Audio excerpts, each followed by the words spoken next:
Hi, I'm Aishwarya. I think you all just met my sister Apeksha, and as she said, we live in a joint family, and parents, grandparents, and our siblings, and of course my dog.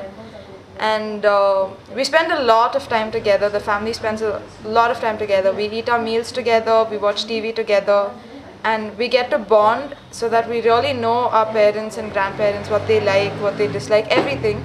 So that way we learn to respect our family, and that inculcates a lot of culture to us, and all things which my grandparents did when they were younger, sometimes we do it now, and though it's not relevant in the modern time, we still enjoy it because it's a part of India, it's a part of our culture, and it's a part of the society.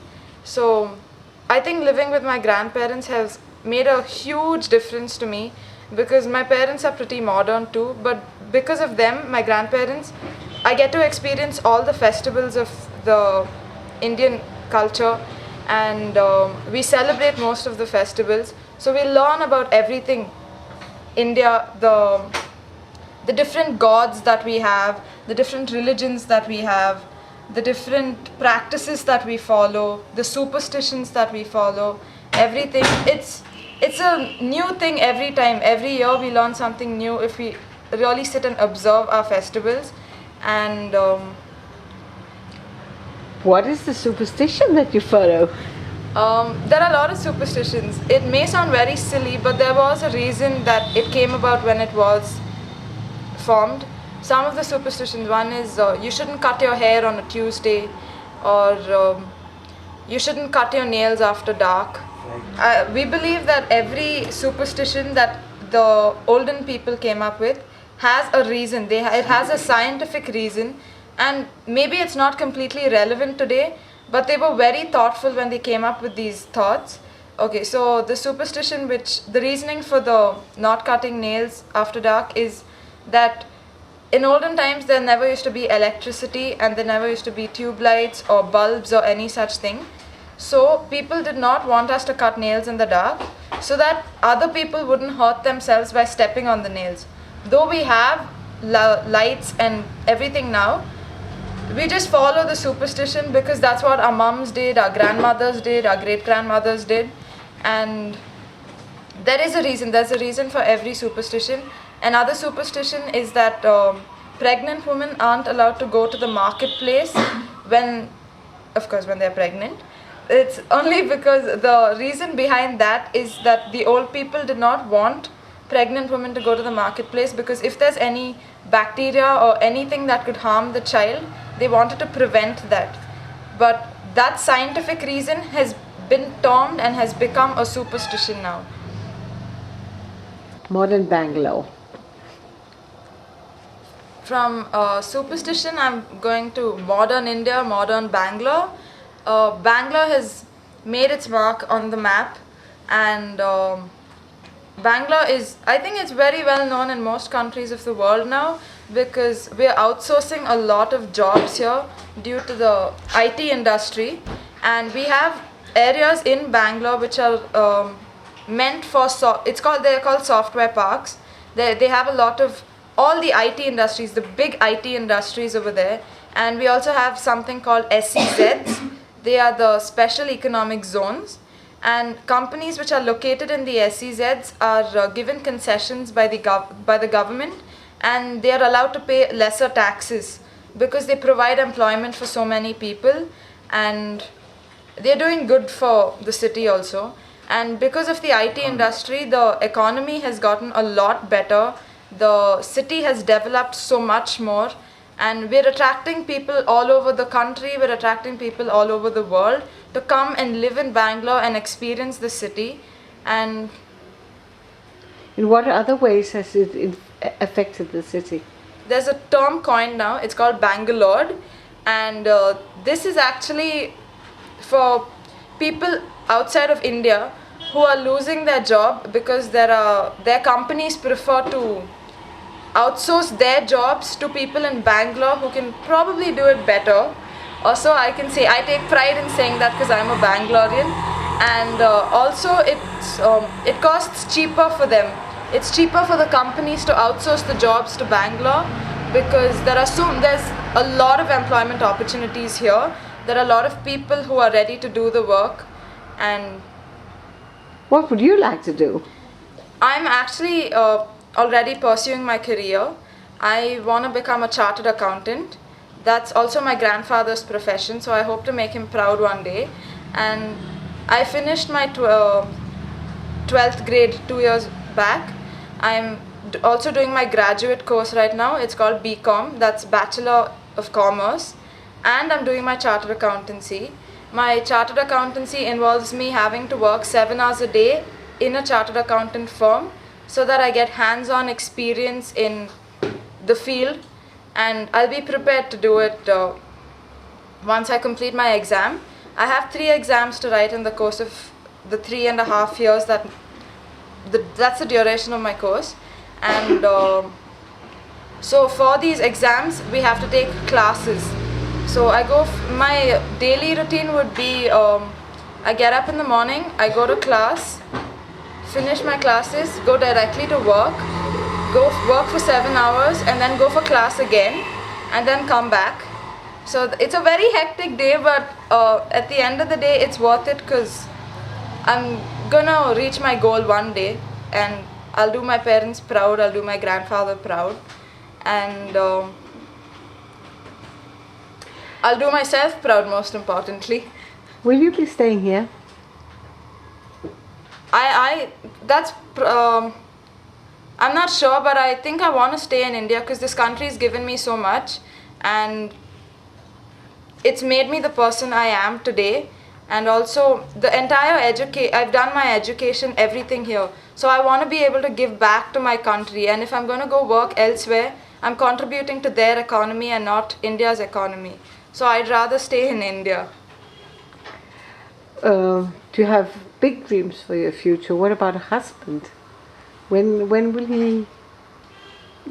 I don't know. Be relevant? My grandmother's already planning my wedding, but I've told my father supports me, and I think I'll get married when I think when I'm ready to get married, and when the time comes, it'll come. I'll get married sometime. Who chooses your husband?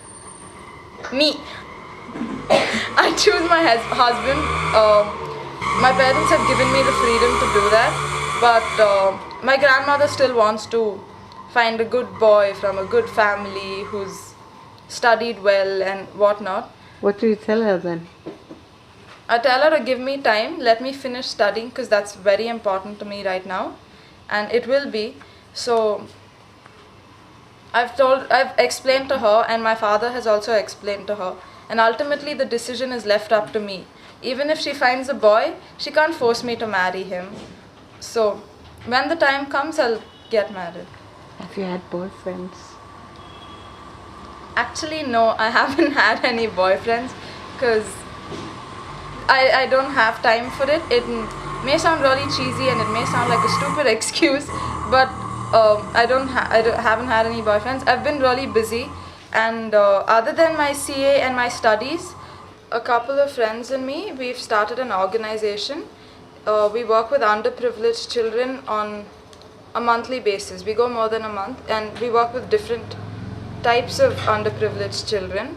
And basically we started this because it was my friend's dream. She wanted to do this, and she asked us to support her and contribute, and this is also my dream. It's a passion. I like working with underprivileged people in general, like even old people or children who haven't got the same opportunities that I have. And also I love working with animals, but right now I'm working with underprivileged children, and we work with dyslexic children, we work with orphaned kids, we worked with kids from abusive families. So we have, the organization is called Ranga, and Ranga in Kannada is a language which we speak here in Bangalore. In Ranga in Kannada means platform. So basically we are trying to provide a platform for the children to be able to express themselves, because they do not have parents they can talk to, or they may not necessarily have the right friends they can talk to. So we're trying to provide a platform for them to express themselves, and also know that there are other people, there are so many people who care about them. And also Ranga is a platform for other kids my age, other people my age who want to contribute and give back to the society but do not have a channel to do so. They don't know where to go, how to do it, what they can do. So we're trying to bridge that gap and bring the people and the children together so that we can make a difference to them and we can impact their lives. And this is going to be a lifetime commitment. This is something I want to do for the rest of my life because it's very fulfilling, and I feel so much gratitude for everything that I have. After meeting these children, I'm very blessed, very privileged to be in such a good family. And we also teach them life skills, and moreover we teach them things which they cannot learn from school, or which their wardens or people who take care of the orphanage cannot teach them. And all this we do through really fun activities. And the best thing about this is, though we are going there to teach them, there's so much that we learn about ourselves, about them, and there's so much that we learn from them. There's so many things, new things that we learn from them, and I'm very, very grateful to have the opportunity to do this.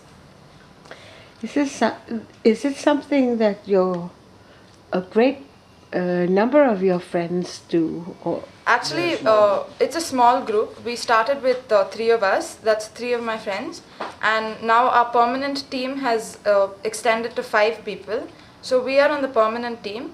And our volunteer base is spread to around 25-30 students for these few months. They're working on a certain number of projects with us.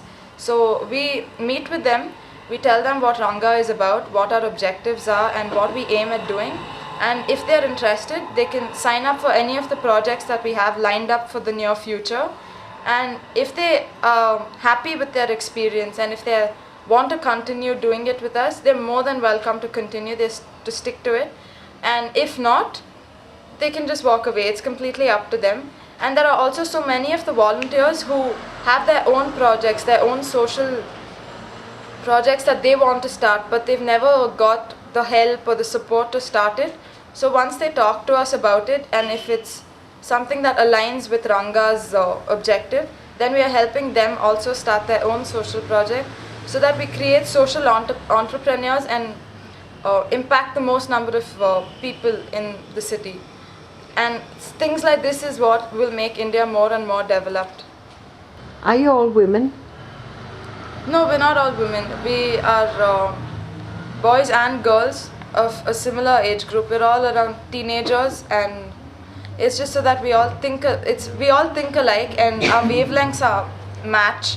So that's why we just get together. It's nothing like you have to be a woman or you just have to be only boys. Nothing like that, because both men and women have so much to give to the other people. So there's no differentiation that way. But have women become more active in this society? Most definitely. Women have become very active in this society, and they are very sensitive to other people's needs. That's just how women are built. So, Do you have heroes? Someone you look up to? Great people. Yeah, probably there are so many things to learn from people like Nelson Mandela or Mother Teresa, and our very own, the father of the nation, Gandhi ji, because just by the way he lived, he taught us so much. And also I look up to my grandfathers. Both my grandfathers are very socially active, and they contribute so much to the society, and that's how I've been brought up with my grandfather. So I think that's where it's hit me, and that's where it is within me to want to help the society, because my grandparents have influenced my life in so many ways. What did your grandfather do in society? One of my father's father, the grandfather I stay with, he saves money. He has a bank account, and he puts money into it every month, and that goes towards any social cause that he supports for that period of time. It could be anything. It could be encouraging cultural activities like dance or music, or it's used to feed the poor children or any such thing. But it goes entirely to the society, to help the society in some way. And my other grandfather, he's very involved in environmental issues. And this grandfather is my mother's father. He's involved in environmental issues, and he's involved in upliftment of the children and poor children and people from backward regions. And also he goes to an old age home every day and he serves food there. He's been doing this for more than 5 years now, and it's very enjoyable to go with him. And all these old people are so happy to see that my grandfather is able to bring his grandchildren with him, and it's very nice to interact with them because they're so happy after we talk to them. There are many perceived notions of India that some are like there are snakes all around the place, or there are bugs all around the place, and there are elephants and cows and camels walking all around the place, jungles and whatnot. But that's not true. You come to India and experience the real India, experience the culture, the traditions, the society, the temples, the churches, the mosques, and the best thing is that there are so many religions, there are so many types of people all living together in harmony. Come to India and experience that.